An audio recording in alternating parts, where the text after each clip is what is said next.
چھوڑ دو، اس میں بحث مت کرو اور جو ایک دوسرے کو گالیاں مت دو. ہم کو سمجھنا ہے، ہم کو اللہ کے علم کو جانا، اللہ کی معرفت کو جانا، یہ ہمارا مقصد ہے، نہ کہ اس کے ان مباحث میں جانا ہمارا کام نہیں. بہرحال یہ ایک متحرک قوت ہے جس کو حقیقت محمدی بھی کہا گیا، اس کا ہی ایکسٹینشن ہے. اور اللہ عرش پر استوا ہوا، الرحمن کی صفت یہاں تو اللہ نہیں بولا، رحمان کی صفت، رحمت کے مادے سے بنا ہوا ہے یہ اسم. تو رحمت کے مادے سے بننے والے دو اسم ہے، ایک رحمان اور ایک رحیم. یہ جو صفت ہے رحمان کی، دو قسم کے رحمت کے دو جو ہے جہت ہے، دو جہت، ٹو فیسز. ون فیس جو ہے وہ عام ہے، جس کو رحمت امتنانی کہتے ہیں. اس کی کیا کہتے ہیں؟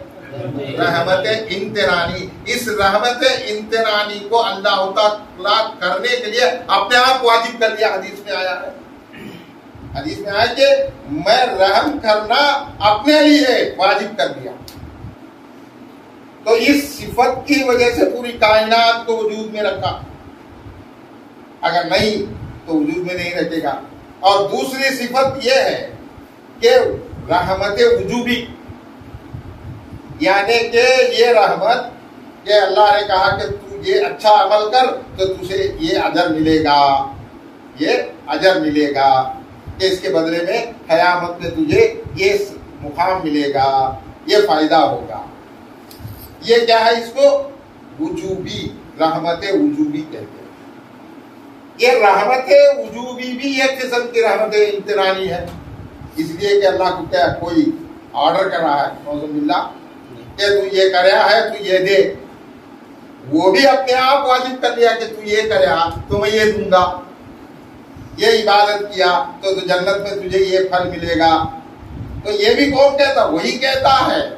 اس کو رحمت وجوبی کہنے کے باوجود بھی یہ بھی ایک قسم کی امتنانی کہ اللہ اپنے لیے واجب کر دیا، دینے کے لیے، رحم کرنے کے لیے، رحمت برسانے کے لیے. تو یہ رحمت یعنی کہ پورے نظام کائنات کو برقرار رکھنے کی جو رحمت ہے، یہ اپنے لیے واجب کر لیا اور برقرار رکھا ہے. پوری کائنات میں یہ رحمت کار فرما ہے، یہ رحمت کار فرما ہے. اگر یہ رحمت نہ ہو تو یہ کائنات جیسے اب ہے، وجود میں ہے، تو یہ وجود میں نہیں ہو سکتی. اب یہ وجود بخشی کا نظام جو، اس کے بارے میں انشاءاللہ آئندہ بولیں گے. وجود بخشی یاد رکھ لو، کبھی چھیڑے تو میں انشاءاللہ اس کی وضاحت بخشوں گا، بتاؤں گا، وضاحت کروں گا انشاءاللہ. وجود بخشی، یہ مسلسل وجود بخشی کا جو معاملہ چل رہا ہے، یہ اللہ کے رحمت امتنانی کی وجہ سے. سمجھ گئی؟ تو اب جو حقیقت محمدی علی نبینا صلی اللہ علیہ وسلم ہے وحدت کے مقام، تو یہ حقیقت محمدی کا جو پاور ہے، یعنی متحرک قوت جو ہے، وہ عرش کے اوپر متجلا، عرش کے اوپر متجلا ہو. بھائی یہ سب بزرگان دین کے اقوال سے ثابت ہے. اب لوگ جو ہے کیا بولتے ہیں، پان کی کھال نکالنے والے بہت ہیں، ان کو ہدایت سے مطلب نہیں، ان کا کام ہوتا ہے تنقید کرنا. یہ کہاں ہے؟ انشاءاللہ بتائیں گے. ہم کو ضرورت نہیں، بعض مباحثے والے نہیں ہمیں، تو ہم تو بزرگوں کے کہے ہوئے پر مان کر چلنے والے، بس آگے بڑھنا ہے، اللہ کی معرفت کو حاصل کرنے کی محنت میں لگ جانا ہے. بہرحال یہ جو متحرک قوت ہے نفس کل کی، وہ عرش بری پر کلی طور پر متوجہ ہوئی، یعنی کہ پورے قوتوں کے ساتھ متوجہ ہوگی. اور وہاں وہ تجلیات، سب سے زیادہ تجلیات، اور اس کے اندر ہر قسم کی قدرت اور قابلیت ان تجلیات کے اندر، اور وہی تجلیات کے اثر کی وجہ سے پوری کائنات کے اندر متحرک قوت